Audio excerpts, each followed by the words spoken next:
I'm Kevin Donat, I'm from Martinique. I run Le Paris Noir, which is a company providing walking tours about the black history of Paris. I take people around and show them about that hidden black history. There's still I think, a big taboo on race in France. So during these tours, it's a way to see Paris from a different perspective. So that's what it's all about. Basically, I start my tour from this monument over there. It's the Pantheon, and it's a very special building because it's a place where the French government buries some of the most important heroes of France for over 200 years. And it's very special because people buried in there, if you want to be buried in there, it's not because you're from a rich family, it's because you did something unique, it's because you did something new. It's for heroes. So it is based on personal merit. Therefore, there are black people in there. So this is what we're going to focus on for now. There's one guy who is really interesting to talk about race and racial ambiguity in France in general. Here he is. His name is Alexandre Dumas. He wrote The Three Musketeers and Monte Cristo, and he's one of the greatest French writers of the 1800s. And as you can tell, if I zoom in on his face, Alexandre Dumas was a person of color. He was what you guys would call in English, back in the days, it's an old word, quadroon. A quadroon, what does it mean? It means it's 1/4, 1/4 black. What does it mean? It means his grandmother was a slave from Saint-Domingue. So Saint-Domingue was Haiti, the colony of Haiti, before it became an independent country. So Saint-Domingue used to be a French colony with about 400,000 slaves. One of them had a child with a master. That child was the father of Alexandre Dumas, and this is him. This guy here, so as I said, is the father of Alexandre Dumas. We know him as Le Général Dumas.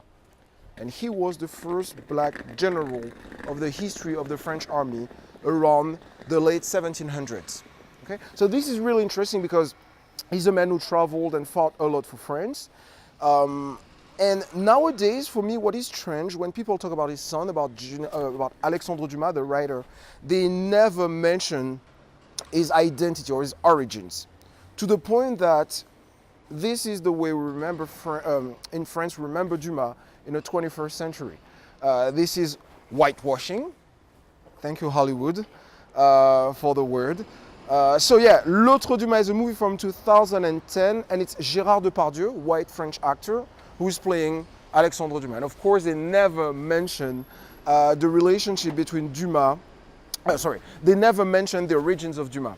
But for me, what is really interesting about the movie is the relationship between him, Alexandre Dumas, and this guy.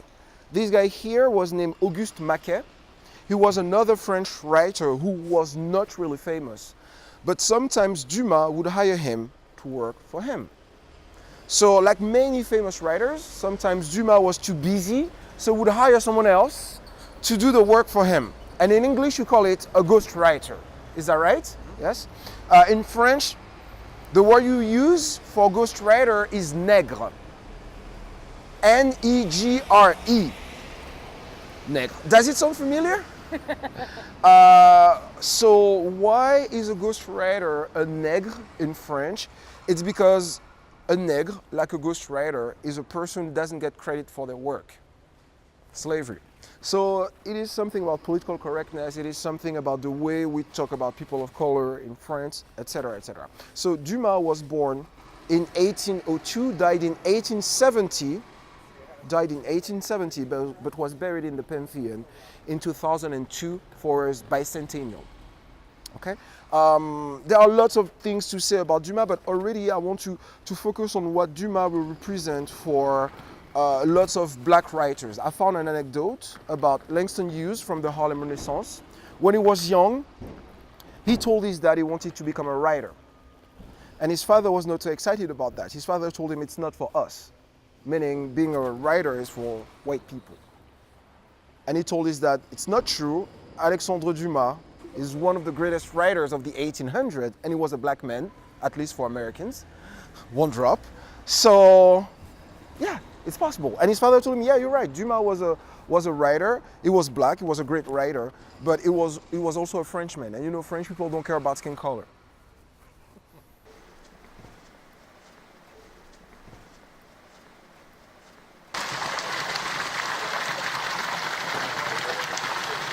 So right there used to be a sign named Au Nègre Joyeux that could be translated by to the happy N word, and it is gone right now.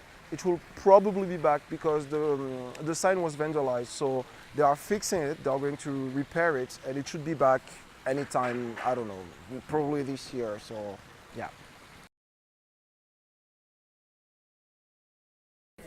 Hello, hi, good afternoon and wagwan to everyone here today. Welcome to the Blackbird's Bakehouse for today's In Conversation with Kehinde Andrews. For those of you who don't know, Kehinde Andrews is head lecturer of sociology at BCU, one of the co-founders of the Black Studies course, and also, I guess, a wicked skegman of academia and the recent author of this incredible book, Back to Black. When did you discover you were black? We have to be clear on how we define. So in the UK, I think you probably heard of political blackness. The idea that if you're not white, you're black.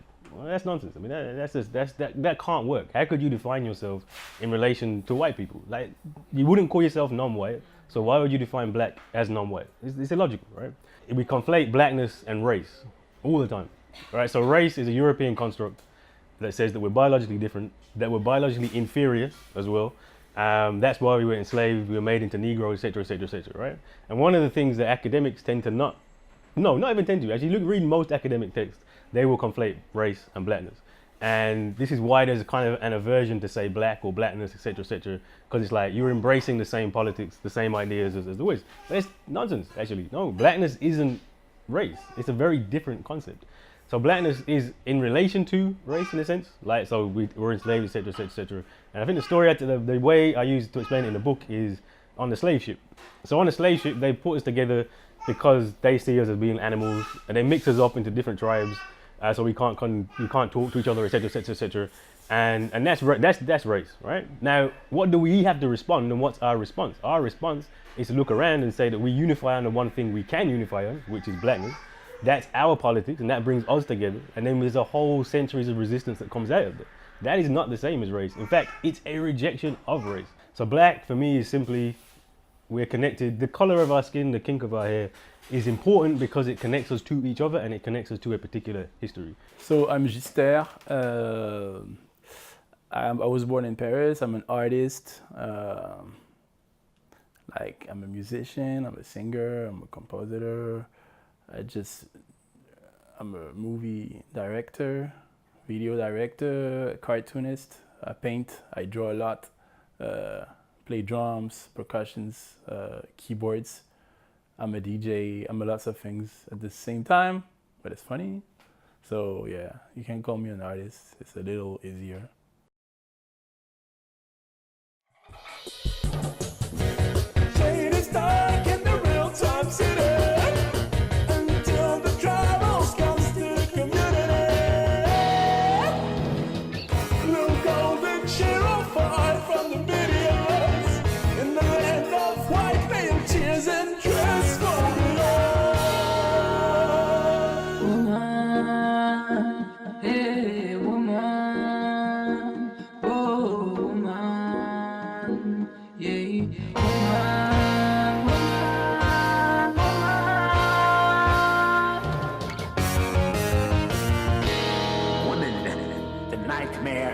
You know who.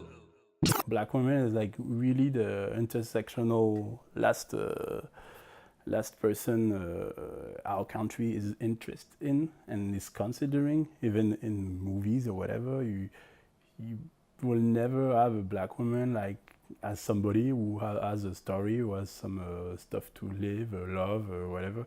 She will represent just like stereotypes from the eyes of white men, sometimes white women. But I think the way white supremacy operates makes black women feel at the bottom of some sort of food chain all the time, like they're finishing last. And they put stuff about it because, again, it doesn't happen in this sort of overt way. The black woman here, it's crazy. No, I'm sorry, it's crazy. It's crazy. Can we talk about the black actresses? Can we talk about the black singers? Who can tell me about a black singer here that you grew up listening to, R&B of course, here? when they're trying one single, maybe an album, and then it's over. Can we talk about the actresses?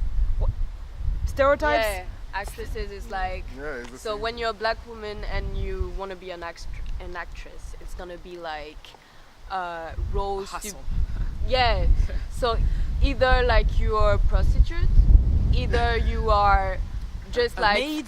Yeah, a maid from the project, or you have to do like the African accent, which is like don't have any sense because like or you're from the project, yeah, you have potential, and this white guy comes yeah, and saves you from your mission. White savior and the African stereotypes, you have to shake your ass. If we look at the way reality TV shows have played out in the past year and a half, Alexander Burke on Strictly Come Dancing, Joanna on The Apprentice, the high-profile cases to me of black women in the public spotlight who have been just made into the angry black women. Oh no, don't you think that you're too much, you black people are too much, you see racism everywhere? No, I mean, people, we shouldn't be afraid of saying that we're feeling bad about something because we had so much trauma. I mean, so much trauma from 400 years. I mean, slavery and colonization, apartheid in South Africa, and Russia segregation. And we are bearing that in our DNA. they have racist mindsets, like thinking that black women always do the most. So like when they have pain, like they will always like Act it out. yeah. So Exaggerate. Even when my mother was complaining about stuff like from the cab or somebody was racist, I was just in this fragility, like, no, I was thinking really deep inside of me, no, but she's making too much. That's not like this. Yeah, I was like, even my own mother, I was not really trusting the way, because that's how we are programmed. They see this caricature, if you will. I don't know if you've ever heard the phrase, people usually say, when they come, oh, I've got a sassy black woman inside me. Like, constantly been hearing that. And I was like, I'm not even sassy. I'm just a very calm person.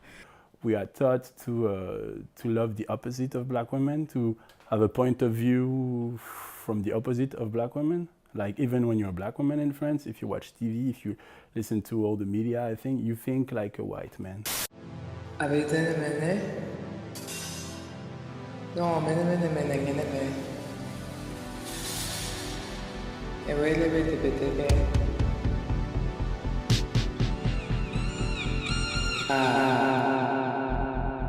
Dark and lonely.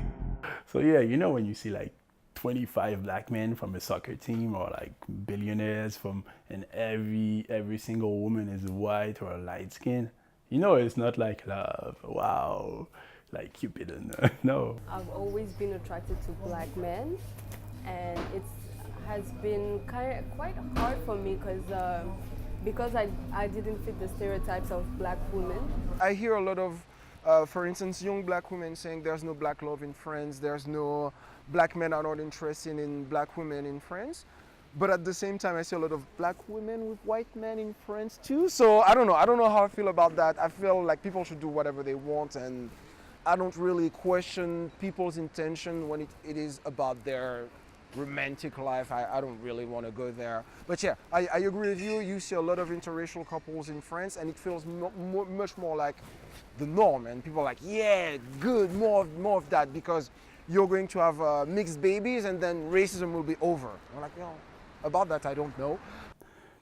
White men have been putting themselves like to the standard. Even in the meaning of the words and everything in France, they are the standard. But if you've been like decades and decades and decades been the standard, when you are different, when you're a woman, when LGBT, when you are like anything that is not a white man, you're a little more original. Essentially, you're either fetishized or you're absolutely rejected. And if you were to, the black British lesbian scene over here is, well, the one that I'm most familiar with. When I first came out, I just went out to the normal LGBT clubs because I just figured, that's where you go. And I very quickly realized this isn't actually where I go. This is the music I listen to. And it's a lot of stuff like people coming up to you to ask you if you can twerk. I've never twerked a day in my life. I wouldn't know where to begin if you asked me to twerk. Like when white men are attracted to me, I feel like it's fetishism. but I would never ever date a white man again. In my opinion, in my experience, I don't feel like they get me. I don't feel like they understand like the shit I go through, or why I'll be doing stuff, why I wear head wraps, why I'll be wrapping my hair, and like, I didn't understand that, and I'd always be kind of questioning stuff and making snidey little comments. So since I was like 20, I've been dating black guys. Wow, it hasn't been that long, but I would never ever go back. Never ever. And you get into the white British gay scene and they expect this caricature of you to exist, and you're like, that's not who I am. And then you go to the black British lesbian scene, and that's where you begin to realize, oh, okay, so this is actually where I belong. You know, these are people who speak like me, who talk like me, who produce content like I do, people who understand my cultural background. And I think the saddest thing is the fact that on the flip side, on the white side, there's not even an attempt to create a space for people like us, for black people. They just don't care. Totally open to racial dating, any interracial dating with, Asian or Latinos or white or blah, blah, blah. But you need to understand why you're entering, and I've been in all those different phases. You need to understand why you're dating someone, because there are a lot of black people that think that when they will date outside of their race, they are becoming better at dating someone that is lighter, whiter than them. I don't really know how I feel about it, because I realize that, for instance, if I'm doing a tour with a group of, let's say, black American women over 40-year-old, and I pronounce the word my girlfriend, they're not going to listen until I finish my sentence, and then they're going to ask me, is she black? Like I could say anything, like my girlfriend is a Martian, my girlfriend is, I don't know, the Dalai Lama or whatever. Like, yeah, good. Is she black? And I say, yes. And I'm, good. And I'm like, why good? It's cool. People getting together, okay. But when it's systematic, it's different. Cheers to more light-skinned kids. Cheers to more light-skinned kids. Really, cheers to more light-skinned kids. Really know.